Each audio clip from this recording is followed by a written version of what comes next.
Hey guys, it's about beer 30. Let's go see what's in the fridge today.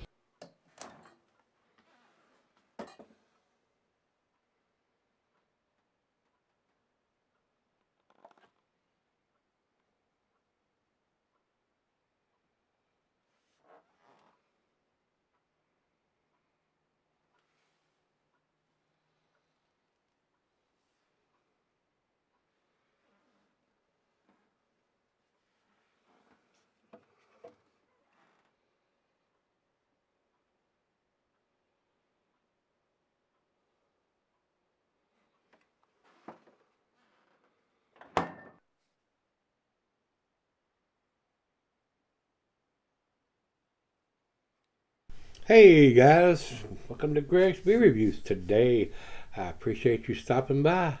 Today's beer comes from Spindletap Brewing. These guys are down in Texas. This is their Hops Drop IPA. I can't get these guys' beers here, so I rely on Brandon C. down in Texas to send me their offerings. And he has sent me a few of these different versions of their beers. And they do some tasty stuff. The only fuss I'm going to have on this right off the bat is it doesn't have the ABV on the can. It does say it's an IPA and not a double. So you pretty much figure you're drinking something in between a 5 and a 7.5% or somewhere in that range. But I would like to see that somewhere on the can. Anyway, they do have the date on it. I think it was 3/18/18. So, and today is the 27th. So, not very old. Pretty fresh beer. And it doesn't have the IBUs written on it anywhere, but that's not super critical. Let's step over at 6.5%, according to what Beer Advocate and Untapped has, but they don't have any IBUs listed either place, and it's not on the can. So, we'd like to see at least the ABV on there. So, that's all I'm going to say about that. You have to look it up to figure that out, guys. The commercial description on Untapped says, triple dry hop with Eldorado, Motica, and Citra. This IPA packs loads of mango and stone fruit flavors. This fruitiness, along with minimal bitterness, makes this one of the easiest drinking IPAs around. So, sounds interesting. So that's it. We got the ABV, we got the canned on date, we got the commercial description. First beer of the day for me, so let's pop the top. And get it into the glass and see what we got going on here, guys. It looks pretty hazy coming out. While I pour this, I'll tell you the cuisine is curried in Thai cheeses, peppery, Monterey, pepper jack, sharp blue cheddar, your stronger cheeses, and the meats, poultry, fish, shellfish, and salmon. And I'll add grilled meat to that. Glass for the pint, Beckernonic tumbler mug, Stein, Seidel. I'm using my favorite tulip glass today. And I want to make sure I keep forgetting to roll these beers around because I'm afraid they're going to get super carbonated and spew all over the place. Not recommended for extended sellers, guys. Drink them fresh. That's the whole reason they got a dating machine, putting a date on it. Looks like orange juice in the glass. What do you think?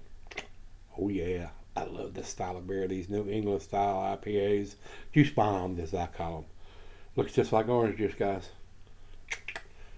I love it when I see that. Let's get it to the nose. Oh yeah, awesome aroma. Very citrusy. Pine, grapefruit, pineapple, oranges, tropical fruit notes, mango, stone fruit. Oh, it's an awesome aroma, guys. And I hear, guys, I can't get my hands on these juice bombs or New England style IPAs. If it wasn't for my subscribers, I wouldn't either, guys. I mean, none of the breweries around here, if they do make them, it's brewery only. You have to go there to get it. They don't can it or bottle it. So I can't get them here either. I'm just damn fortunate that I have the subscribers that I have that send me these awesome beers. And they're not just New England breweries. The breweries all over. This one's in Texas.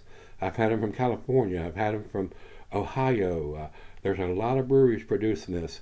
It's an up-and-coming, I don't want to call it fad, but it's an up-and-coming beer style. A lot of the breweries are reaching out and doing these, and some of them do it very damn well. Some of it leaves a little bit to it, but it's probably a process to get it down where it looks like a glass of orange juice like this. I've never been able to do it, so it definitely is a process to make your beers look like this and smell and taste like this. So I'm drooling. It's time. I'm thirsty. How about you? Cheers, everybody. Cheers, Brandon.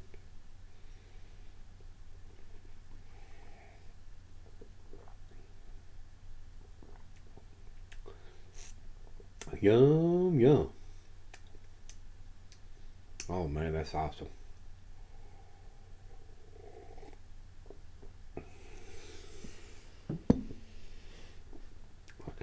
To me, guys, in my humble opinion, this style of beer packs everything into the beer that you could possibly pack into it. And whether they're using Lublin powder or some kind of different hopping method, or however they're doing the New England styles, it just seems to me that it's just overflowing with aroma and taste. I mean, I used to think the West Coast style was the epitome of a hophead lover's beer, whether it's a single IPA or a double IPA. But I actually think this style of beer crams more aroma and taste into the beer than the West Coast style does. So that's why I'm a big fan of this style of beer. I love it. I love it, love it, love it. So before I go off camera here, let me get the back end pour in here. I don't think it could possibly change the appearance any more than it has already. Just like pouring orange juice out of a damn can.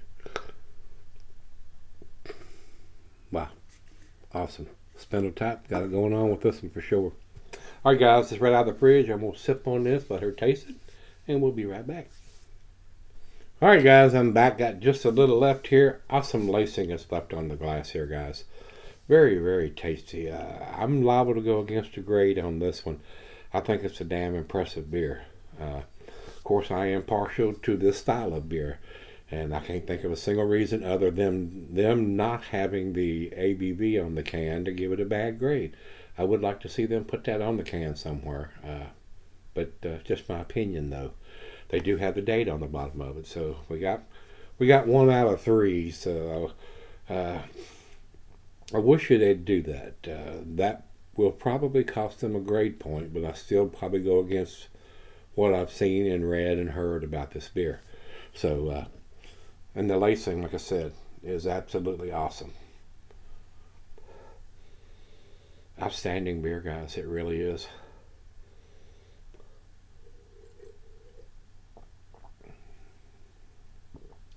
Very easy drinking. Not getting any of that 6.5% alcohol. That's what it is. That's what Untapped and Beer Advocate says it is. So that's what we got to go by. Delicious. I would buy this beer here if I could get it here, and they would put the ABV on it. I want to know what I'm buying without having to get my phone out and look it up to see what the ABV is on what I'm picking up. So that's the only fuss I got on this beer. Other than that, it's outstanding. World class, really.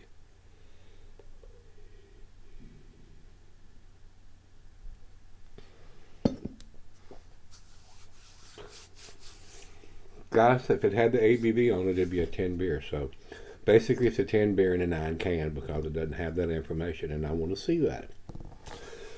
They got the dating on it, but come on, give me the ABV too. If they had that on it, it was available here, I would buy it. I would buy it religiously. Matter of fact, I would buy it. It's that good. It's very, very, very damn tasty. So I'm going to give it a 98 because it doesn't have the ABV on it. And I'm going to hear from people, oh, you shouldn't take away from it for this. You couldn't take away from it. Well, maybe I shouldn't. But whose beer review is it? Mine or yours? It's mine. So it's my opinion. So if you disagree with me, so be it. But I want to see the ABV and I want to see the canned on date. That's the two important things. I like to see the IBU, but it's not that critical. So give me at least those two bits of information for if you want me to buy your beer. So, but I do appreciate Brandon picking it up, sending it to me. Brandon, it's awesome beer, guy. It really is. Very tasty. Thank you, sir. 98 for me. Over to Beer Advocate. Beer Advocate has it at 4.2. That's their A- range. I think it's better than that. That's why I told you I'm going against the grade on this, and I think it's better than that. And over to Untappd for our final check-in, they've got it at 4.18. Also, that's their A- scale also. I think it's better than that. Man, if it had the ABV on it, I'd be going way against the grade. I'd be giving it a 10. So, it's delicious. It's absolutely delicious, guys. I don't know how far Spindletap distributes out from the brewery, but if you can get your hands on it and you like this style of beer, pick it up, give it a try. And if you've had it, let me know what you think, guys. And until we meet again, let's go see what's in the fridge.